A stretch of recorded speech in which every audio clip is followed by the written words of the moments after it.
Assalamualaikum warahmatullahi wabarakatuh. Waalaikumsalam warahmatullahi wabarakatuh. Ya, selamat malam Bapak Ibu guru sekolah penggerak. Pertama-tama marilah kita menjadikan puji syukur kehadirat Allah Subhanahu wa taala karena pada malam hari ini kita semua masih diberikan nikmat kesehatan dan kesempatan sehingga kita bisa bertemu kembali meskipun bertemunya secara virtual, tapi mudah-mudahan semangat kita malam hari ini mengalahkan semangat saat kita bisa bertatap muka langsung. Salawat dan salam senantiasa kita kirimkan kepada junjungan Nabi besar Muhammad Shallallahu Alaihi Wasallam beserta keluarga dan para sahabat. Bapak-bapak, ibu-ibu, guru sekolah penggerak yang saya hormati, bagaimana kabar kita semua malam hari ini, Bapak Ibu? Alhamdulillah Pak, baik. Alhamdulillah baik semua ya. Baik Bapak Ibu, sebelum kita memulai mengawali kegiatan kita pada malam hari ini, kita akan berdoa. Mudah-mudahan kegiatan kita malam hari ini bermanfaat untuk kita semua dan bernilai ibadah di sisi Allah Subhanahu wa taala. Bapak meminta kesediaan Pak Asis untuk memimpin doa. Silakan Pak Asis. Buka kameranya Pak, buka kameranya Pak. Oke. Sorry. Oke, bismillah. Ila hadratil Mustafa Muhammad sallallahu alaihi wasallam. Fatihah. Bismillahirrahmanirrahim. Alhamdulillahirabbil maliki yawmid din. Iyyaka na'budu wa iyyaka nasta'in. Amin. Allah bismillahirrahmanirrahim. Alhamdulillahirabbil alamin. Hamdan syakirin hamdan na'imin hamdan yu'afi ni'amin fadl mazid ya rabbana lakal hamdu kama yanbaghi li jalali wajhika. Allahumma shalli ala sayyidina Muhammad wa ala ali sayyidina Muhammad. Allahumma inni ilman nafi'an wa rizqan tayyiban wa amalan salihan. Ya Allah ya Rahman, pada kesempatan kali ini berikanlah kami kesehatan, kemampuan untuk mencerna ilmu yang kami berikan. Mudah-mudahan apa yang kami pelajari pada hari ini akan bermanfaat kepada diri kami dan akan dapat kita aplikasikan kepada rekan-rekan kami, teman-teman kami. Ya Allah, hanya kepadamu kami mohon dan meminta. Rabbana la tuzigh qulubana ba'da idh hadaytana wa hab lana min ladunka rahmatan innaka antal wahhab. Rabbana hab lana min azwajina wa dhurriyyatina qurrata a'yunin lil muttaqina imaman. ربنا ظلمنا انفسنا وان لم تغفر لنا وترحمنا لنكونن من الخاسرين ربنا آتنا في الدنيا حسنه وفي الاخره حسنه وقنا عذاب النار سبحان ربك رب العزه عما يصفون وسلام على المرسلين والحمد لله رب العالمين. Ya. Sudah Pak? Ya, terima kasih banyak Pak Asis sudah memimpin doa yang sangat bagus sekali Pak Asis. Baik Bapak Ibu sekolah penggerak yang Bapak hormati, ada pepatah yang mengatakan tak kenal maka tak sayang. Hanya itu sebelumnya kita memperkenalkan diri, saling memperkenalkan diri. Perkenalannya itu menyebutkan nama, kemudian asal sekolah, nama sekolahnya itu lengkap dengan provinsi karena kita di sini bukan satu provinsi. Semulai di Pak Ikram, silakan Pak Ikram. Ya, terima kasih Pak Surya, Bapak yang memberikan materi kali ini ya. Nama saya Ikram Roni, asal sekolah UPT SMP Negeri 1 Pindrang. Ini Kecamatan Matiro Sompe, Kabupaten Pindrang, Sulawesi Selatan, Pak. Ya, terima kasih Pak. Oh iya, Pak Ikram sudah lama jadi guru BK, Pak Ikram. Saya selesai kuliah bimbingan konseling 2017 dan saya mulai mengabdikan diri di UPT SMP Negeri 1 Matiro Sompe ini 2019 Pak, jadi menjelang 3 tahun, berjalan 3 tahun Pak. Ya. Oh iya, sudah lumayan pengalamannya Pak Ikram ini deh. Masih banyak teman-teman ini, saya lihat senior daripada saya Pak, jadi saya di sini juga mencari ilmu Pak di sini Pak. Ya, siapa tahu. Pak Ikram, statusnya sudah PNS atau menuju PNS Pak Ikram?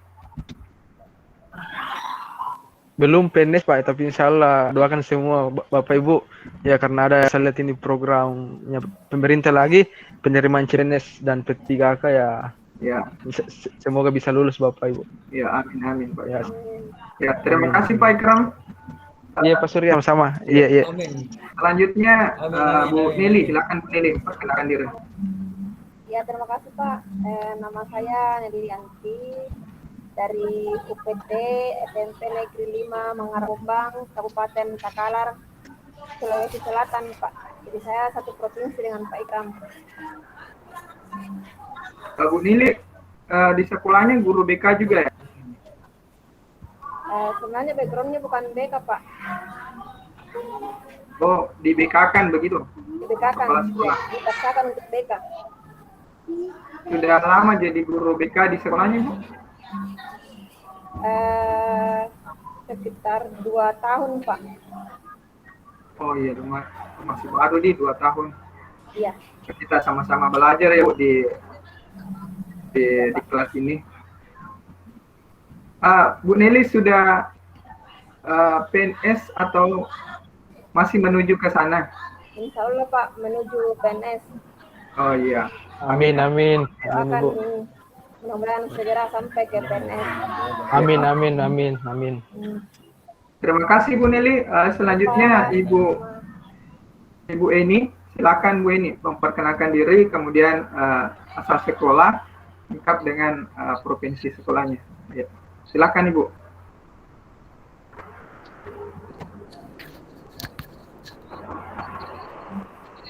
Tapi Pak, apa ini?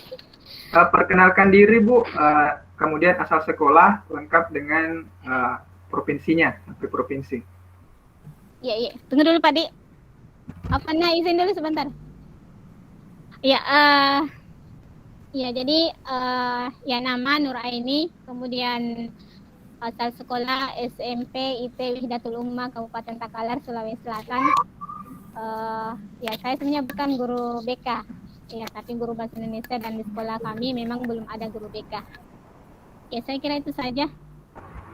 Oh iya, makasih banyak. Oh iya, statusnya Bu sudah PNS atau? Honor. Kami kebetulan sekolah kami sekolah yayasan, Oh, jadi iya, bukan iya. sekolah negeri. Tadi tidak fokus dengan nama sekolahnya ya. Iya. Iya, makasih Bu. Iya, Karen. sama-sama Pak. Iya. Selanjutnya Pak Abdul Aziz, silahkan perkenalkan diri Pak.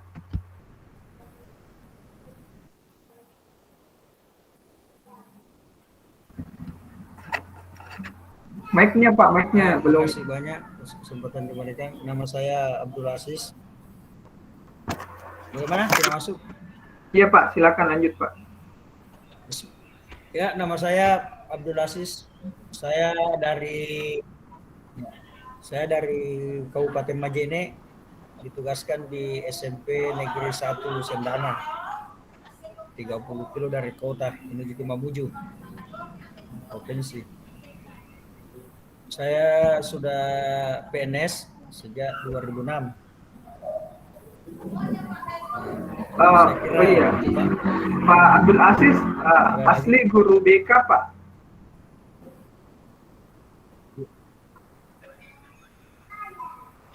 Iya, saya alumni guru BK tahun 2002. Ya, tahun 2002, 2003 sudah mulai honor, 2006 terekat.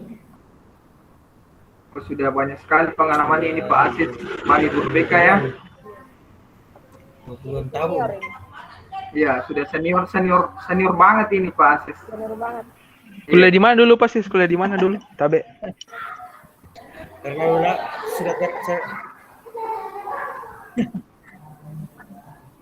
saya kuliah di masuk IKIP keluar UNM.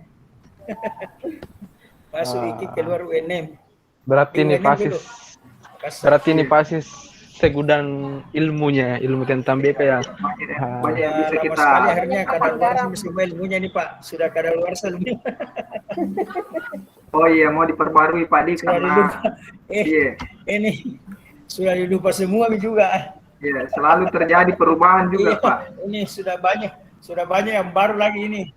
Iya. Iya, betul ya. Iya, terima kasih semua sudah memperkenalkan diri. Bapak Ibu guru sekolah penggerak yang hebat-hebat semua.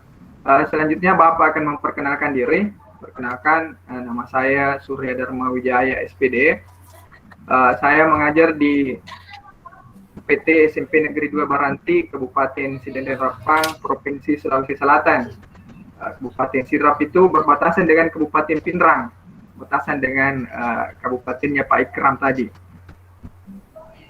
Kemudian status kepegawaian saya menuju ke PNS juga, bukan menuju ke PNS, menuju ke P3K insya Allah. Amin, amin. Yeah. Amin, mudah-mudahan semua lulus semua. Iya. Amin Pak, amin, amin. Bapak Ibu yang saya hormati, untuk kegiatan di kelas ini kebetulan saya diberikan tugas sebagai pemateri. Materi yang akan saya bawakan pada kesempatan malam hari ini yaitu adalah asesmen diagnostik. Asesmen diagnostik. Namun sebelum kita membahas ke materi, ada beberapa kesepakatan kelas yang perlu Bapak sampaikan agar kelas kita nanti itu berjalan tertib sesuai dengan yang kita harapkan. Kesepakatan yang pertama, Bapak sudah tentukan, kita tinggal menyepakati saja. Kalau misalnya ada yang tidak sepakat, bisa kita rubah.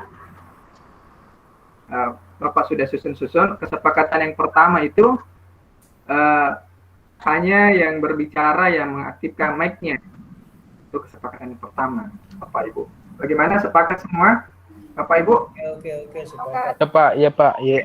Setelah selesai berbicara, ya langsung matikan mic-nya kembali, Bapak Ibu.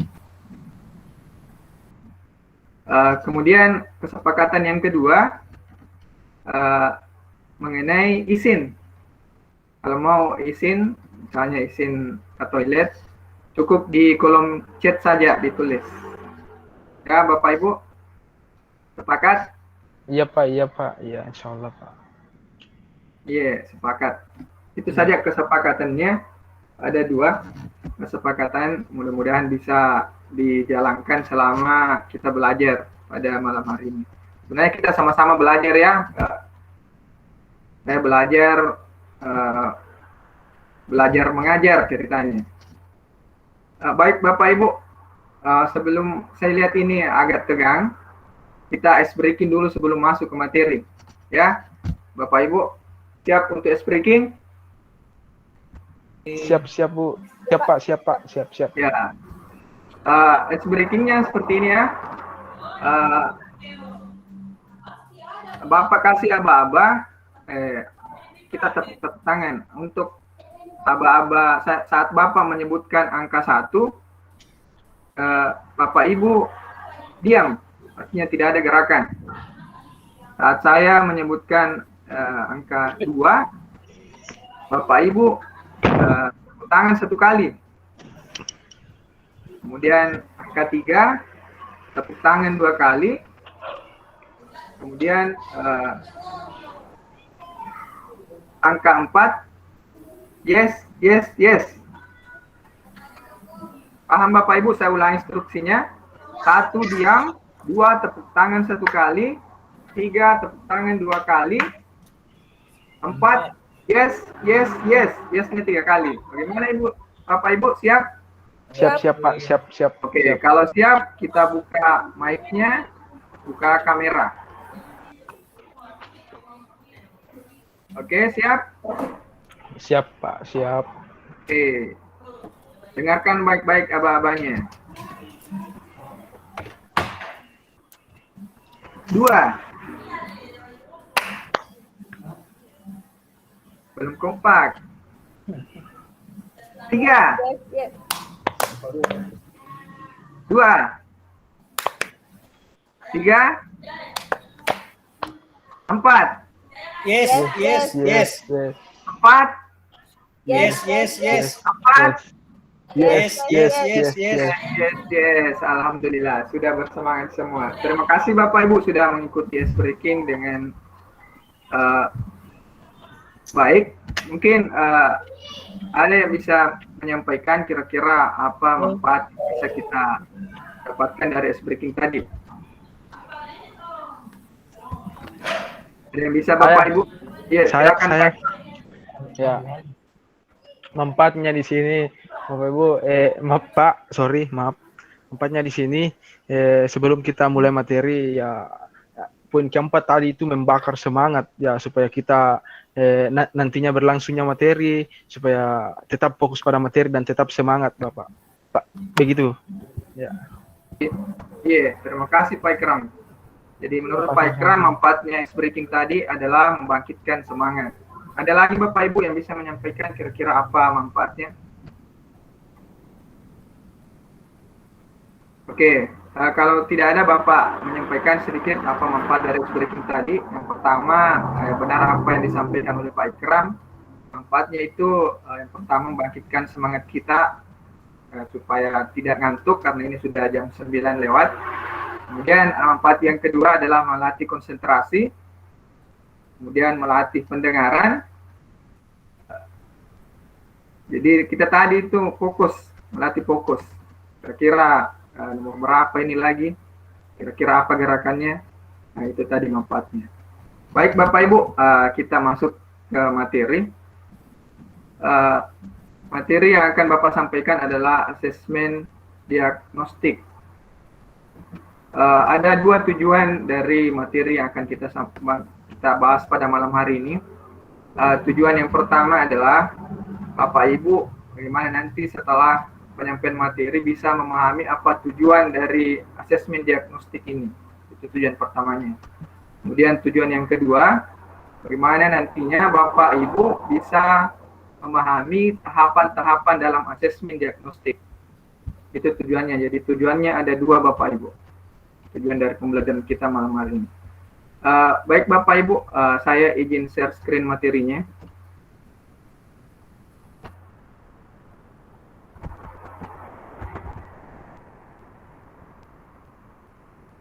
Bisa dilihat Bapak Ibu?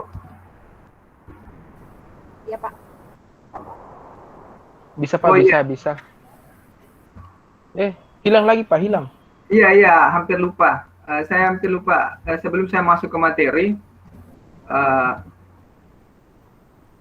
Bapak ada pertanyaan awal dulu. Saya izin share screen-nya untuk memancing bagaimana untuk mengetahui apa pengetahuan awal Bapak Ibu tentang asesmen diagnostik ini. Bisa dilihat Bapak Ibu?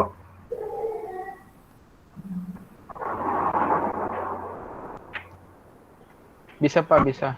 Ya, jawaban Bapak Ibu silakan ditulis kolom komentar. Pertanyaannya, Oh iya Pak, iya. apa yang Bapak Ibu ketahui tentang asesmen diagnostik? Silakan dijawab sekarang Bapak Ibu. Yang Bapak ketahui saja, tidak usah kata-katanya seperti panjangnya surat kabar. Intinya yang Bapak ketahui saja, kan nanti kita akan bahas bersama. Yang nomor 1 sudah Bapak Ibu? Apa yang Bapak Ibu ketahui tentang asesmen diagnostik? Sudah? Kalau sudah, kita lanjut ke pertanyaan yang kedua. Pernahkah Bapak Ibu melakukan asesmen diagnostik? Oke, sudah?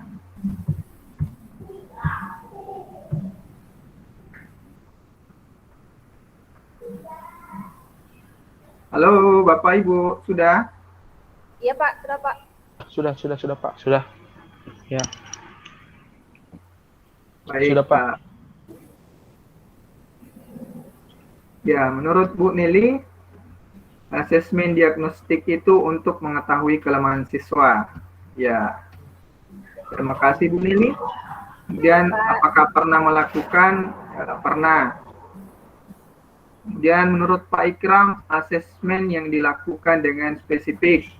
Ya, terima kasih Pak Ikram. Kemudian, apakah pernah melakukan? Sudah, ya. Ya Pak, ya Pak. Baik, Bapak Ibu, kita masuk ke materi. Izin share screen. Seperti yang tadi Bapak sampaikan di awal, tujuan pembelajaran kita itu ada dua. Yang pertama adalah mengetahui tujuan asesmen diagnostik.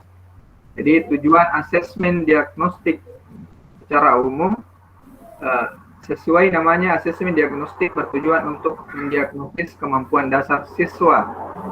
Jadi untuk mendiagnosis kemampuan dasar siswa dan mengetahui kondisi awal siswa. Kemudian itu Tabe, Pak, tabe. Iya. Pak, maaf Pak. Bisa diperbesar sedikit tampilannya, Pak?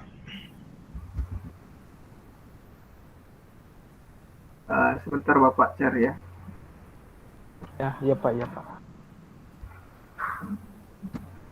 Oh ya. Oke Pak, sudah terlalu besar Pak. Iya. Kasih Pak. Iya. Secara umum, itu tadi secara umum. Kemudian ini tujuan dari asesmen diagnostik adalah sebagai berikut. Satu, tujuan yang pertamanya adalah mengetahui kesejahteraan psikologi dan sosial emosi siswa, mengetahui aktivitas selama belajar di rumah, mengetahui kondisi keluarga siswa, mengetahui latar belakang pergaulan siswa, mengetahui gaya belajar, karakter, serta minat siswa. Kemudian, asesmen diagnostik di awal pembelajaran dilakukan untuk menggali hal-hal seperti berikut. Pertama, kesejahteraan psikologis dan sosial emosi siswa. Yang kedua, aktivitas siswa selama belajar di rumah, kondisi keluarga dan pergaulan siswa. Keempat adalah gaya belajar, karakter, serta minat siswa. Itu tadi tujuan. Kemudian yang kedua adalah tahapan dalam melaksanakan asesmen diagnostik. Jadi ini adalah tujuan yang kedua kita mempelajari materi ini, yaitu adalah persiapan. Tahapan melaksanakan asesmen diagnostik. Pertama persiapan, kemudian setelah persiapan kita melakukan asesmennya, yaitu pelaksanaan, kemudian tindak lanjut. Mari kita bahas bersama tahapan persiapannya. Ini salah satu contoh kegiatan tahap persiapan. Yang pertama yaitu siapkan alat bantu berupa gambar-gambar yang mewakili emosi. Kemudian ada juga siapkan pertanyaan panduan seperti berikut. Ini contohnya, apa yang sedang kamu rasakan saat ini? Bagaimana perasaanmu saat ini saat belajar di rumah? Kemudian langkah selanjutnya kita buat daftar pertanyaan mengenai aktivitas siswa. Tadi itu mengenai emosi siswa, sekarang mengenai aktivitasnya. Kita siapkan pertanyaan kunci seperti berikut. Ini adalah contoh, jadi Bapak Ibu bisa mengembangkan lagi sesuai dengan kemampuan Bapak Ibu. Ini contohnya, apa saja kegiatanmu selama belajar di rumah. Yang kedua, apa hal yang paling menyenangkan dan tidak menyenangkan ketika belajar di rumah. Kemudian pertanyaan yang ketiga, apa harapanmu? Kemudian itu tadi tahapan persiapan. Kemudian kita ke tahapan berikutnya, itu kegiatan pelaksanaan. Kegiatan pelaksanaan meminta siswa mengekspresikan perasaannya selama belajar di rumah serta menjelaskan aktivitasnya. Itu bisa melalui beberapa cara. Ini yang pertama bisa bercerita langsung dengan konselor. Kemudian bisa juga menuliskan. Kalau tidak bisa menuliskan, bisa melalui media gambar. Jadi itu tadi teknik pelaksanaannya. Kemudian kita membahas lagi selanjutnya strategi kita dalam bertanya. Ini sangat penting. Yang pertama, pastikan pertanyaan jelas dan mudah dipahami. Jadi kita melihat juga kondisi siswa kita. Saat siswa kita SMP, kita jangan memberikan pertanyaan yang kata-katanya itu tingkat tinggi. Jadi kita kasih kata-kata dalam pertanyaan yang mudah dipahami. Kemudian yang kedua, menyertakan acuan atau stimulus informasi yang dapat membantu siswa menemukan jawabannya. Jadi kalau kita memberikan pertanyaan, kemudian kita perhatikan siswa bingung menjawab, nah kita bisa memberikan stimulus bagaimana supaya siswa bisa dapat jawabannya. Jadi kita bisa membantu mengarahkan siswa menuju ke jawaban yang kita harapkan. Kemudian yang ketiga, memberikan waktu berpikir pada siswa sebelum menjawab pertanyaan. Jadi kita jangan memberikan pertanyaan langsung jawab sekarang. Kita memberikan kesempatan kepada siswa berpikir apa yang mau mereka jawab. Kemudian ini juga ada beberapa masukan yang perlu kita perhatikan saat siswa menjawab pertanyaan. Apa yang perlu kita lakukan sebagai guru? Pertama, kita memberikan penguatan atas jawaban dari siswa. Kemudian berikan pertanyaan lanjutan untuk menggali lebih dalam. Jadi saat siswa memberikan jawaban, kalau kita merasa belum sesuai dengan masih ada yang perlu kita gali, kita lanjutkan dengan pertanyaan lanjutan. Kemudian mengembalikan fokus jika jawaban mulai menyimpang. Jadi kita perhatikan jika jawaban siswa atas pertanyaan kita mulai kemana-mana, kita mengembalikan fokus siswa. Selanjutnya adalah saat siswa balik bertanya, kegiatan kita langsung menjawab pertanyaan siswa. Kemudian membantu siswa untuk dapat menjawab pertanyaannya sendiri. Saat siswa menjawab pertanyaan, mencoba mengarahkan kembali pertanyaan, kemudian memperhatikan pertanyaan agar lebih mudah dipahami, kemudian menunggu beberapa saat. Itu tadi tahap pelaksanaan. Kemudian tahap terakhir adalah tindak lanjut. Jadi pertama kita mengidentifikasi siswa dengan ekspresi emosi negatif dan ajak berdiskusi 4 mata. Jadi setelah kita mendiagnosis, kita menemukan beberapa siswa yang kira-kira ini siswa ekspresi emosi negatif, kita ajak berdiskusi 4 mata. Kemudian menentukan tindak lanjut dan mengkomunikasikan dengan siswa serta orang tua itu bila diperlukan. Kemudian ulangi pelaksanaan asesmen pada awal pelayanan. Itu jika memang masih belum berhasil juga, kita ulangi lagi pelaksanaan asesmen. Itu Bapak Ibu dua materi yang tadi kita sudah bahas, 2 tujuan. Yang pertama adalah apa tujuan dari asesmen, kemudian tahapan dari asesmen. Bapak Ibu mungkin ada yang mau bertanya, silahkan Bapak Ibu.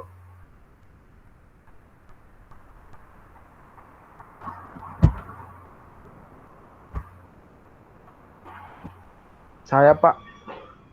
Iya, silakan Pak. Bisa ditampilkan slide-nya lagi Pak, yang tadi. Oh iya.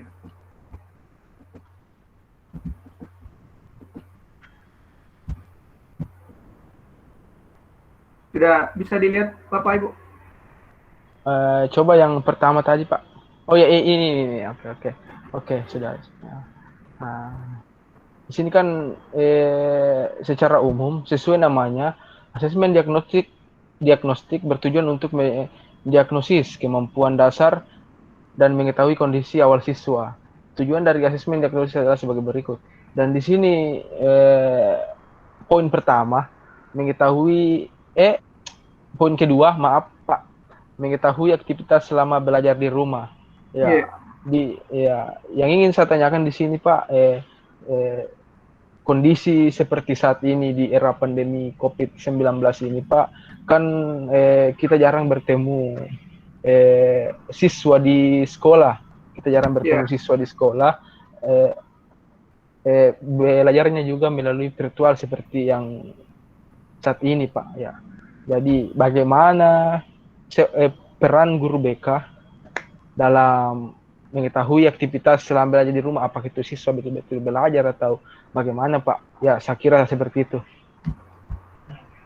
Terima kasih. Oh iya, terima kasih Pak Ikram.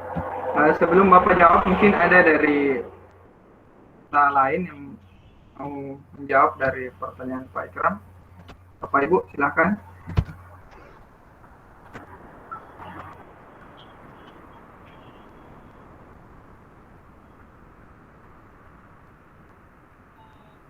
Kalau tidak ada, Bapak langsung menanggapi bagaimana peran guru BK untuk mengetahui aktivitas siswa selama belajar di rumah. Apakah ya, Pak. aktif atau tidak, karena sekarang sedang belajar daring, pembelajarannya dengan metode daring. Kalau yang kami lakukan di sekolah kami, Pak, selaku guru BK, yang pertama itu kami ikut bergabung di grup belajar yang sudah dibentuk oleh guru-guru mapel. Itu yang pertama yang kami lakukan. Jadi melalui grup belajar itu kami tahu yang mana siswa yang aktif, yang mana siswa yang hanya numpang mengabsen, yang mana siswa yang rajin mengumpulkan tugas. Jadi kami gabung, misalnya ada grup WA-nya sudah dibentuk oleh guru mapel. Jadi kami selaku guru BK meminta guru mapel untuk mengundang kami masuk di grup itu. Jadi itu salah satu teknik yang kami lakukan di sekolah kami. Saya kira itu Pak Ikram salah satu teknik kami. Meskipun mungkin tidak maksimal, paling tidak kami ada data di saat diminta siapa siswa yang aktif. Jadi kami bisa melihatkan ini data yang ini siswa yang rutin mengumpulkan tugas, yang aktif di media sosial. Seperti itu Pak Ikram. Iya Pak, terima kasih Pak. Ya saya kira sudah ada sedikit ya, dan bisa diaplikasikan juga di sekolah saya nantinya Pak ya. Terima kasih banyak Pak. Iya. Bapak Ibu masih ada pertanyaan?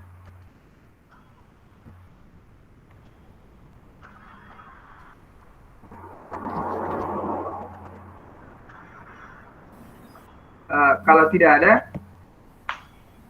Sudah jelas, Pak. Oh iya. Bu Nelly ya. Ya, kalau misalnya masih kurang jelas, nanti kita bisa konsultasi di grup kelas ya yang sudah kita buat sebelumnya. Kemudian sebelum Bapak menutup pemberian materi pada malam hari ini, Bapak ada kuis untuk dijawab di kolom chat saja, dijawab benar salah. Ya, paham? Bapak tidak menampilkan slide-nya, langsung dijawab saja. Ada satu pertanyaan, silakan dijawab. Pertanyaannya seperti ini. Asesmen diagnostik digunakan untuk mengetahui sejauh mana pemahaman peserta didik mengenai pembelajaran yang telah dilakukan. Benar atau salah? Saya ulang. Asesmen diagnostik digunakan untuk mengetahui sejauh mana pemahaman peserta didik mengenai pembelajaran yang telah dilakukan. Silakan dijawab Bapak Ibu di kolom chat, benar atau salah.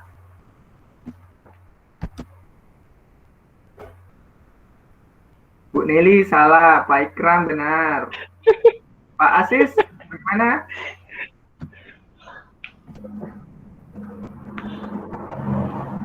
Bu ini jawabannya? Salah. Jadi jawaban yang benar itu adalah salah. Jadi itu Pak Ikram ya, jawabannya salah. Asesmen diagnostik digunakan untuk dilakukan pada saat awal pembelajaran, bukan setelah pembelajaran dilakukan. Baik Bapak Ibu, selanjutnya ada yang bisa memberikan kesimpulan atas kegiatan kita pada malam hari ini. Jadi tadi tujuannya itu ada dua. Pertama adalah Bapak Ibu mengetahui apa tujuan dari asesmen diagnostik. Kemudian tujuan pembelajaran kita yang kedua, Bapak Ibu memahami bagaimana pelaksanaan asesmen diagnostik ini. Ada yang bisa memberikan kesimpulan?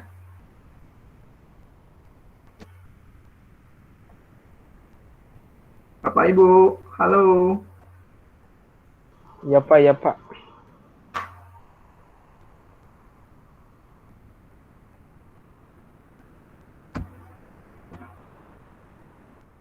Jadi kalau tidak ada Bapak saja yang kasih kesimpulan, jadi kesimpulannya itu asesmen diagnostik ini bertujuan untuk mendiagnosis kemampuan dasar siswa dan mengetahui kondisi awal siswa.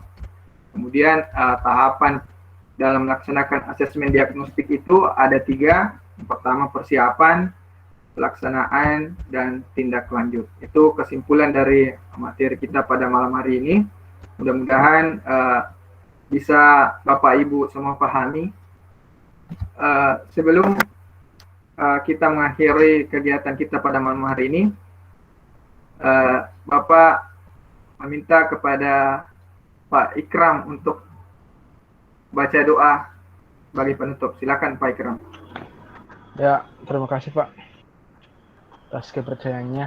Ya, dengan berakhirnya materi kita pada malam hari ini, ya kita membaca doa dulu ya Bapak Ibu. Ya, doa dimulai.